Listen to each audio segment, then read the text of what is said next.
से बताते हैं। ये उपाय आपको YouTube के माध्यम से, फेसबुक के माध्यम से आपके मोबाइल पर पहुंच जाए।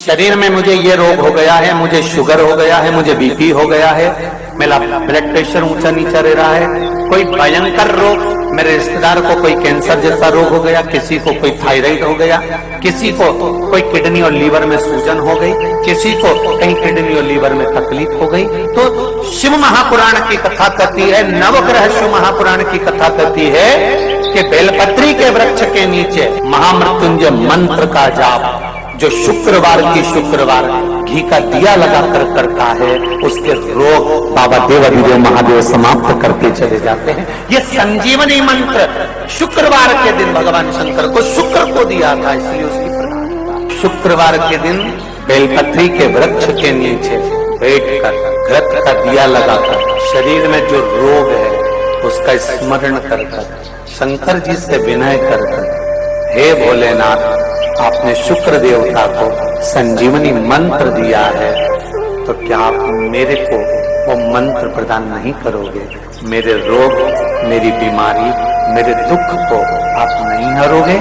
शिव से कहो, ये शरीर आपने दिया है और भजन करने के लिए दिया है, स्मरण करने के लिए दिया है, कीर्तन करने के लिए दिया है, तो संभालो ये भी आप। और बेलपत्री की ओर मुख कर घी का दिया लगाकर महामृत्युंजय मंत्र का स्मरण कर लेने पर धीरे धीरे धीरे धीरे धीरे धीरे वो रोग समाप्ति की ओर आता चले जाता। नवमी तिथि पीला चंदन घिसकर उस चंदन को एक सुंदर पीपल का कोमल पत्ता मतलब एकदम, एक तो पीपल का होता है कड़ला पत्ता, एकदम कड़क हो जाता है, और एकदम होता है कोमल पत्ता। उस पीपल के कोमल पत्ते पर पीला चंदन घिसकर, जो वो चंदन होता है, उस चंदन को घिसकर उस चंदन को उस पत्ते पर रख लिया। और महाराज उस पत्ते को मध्याह्न के समय पर, जैसे जब सुबह के समय पर सारी पूजन हो जाए, अर्चना हो जाए, भगवान शिव के मंदिरों में जल समर्पित हो जाए,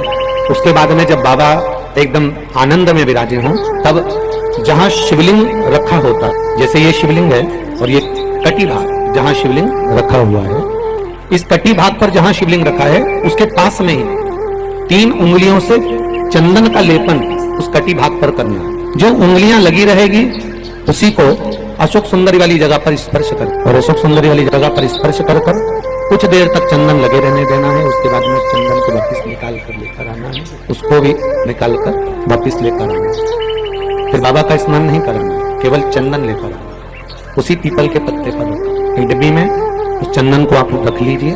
कुछ दिन जिसकी नेत्र ज्योति कमजोर है, चश्मा लग रहा हो, श्रवण शक्ति कमजोर हो, सुनाई कम दे रहा हो, उसके कंठ से इस ठोड़ी तक चंदन का तिलक लगाना प्रारंभ कर दीजिए।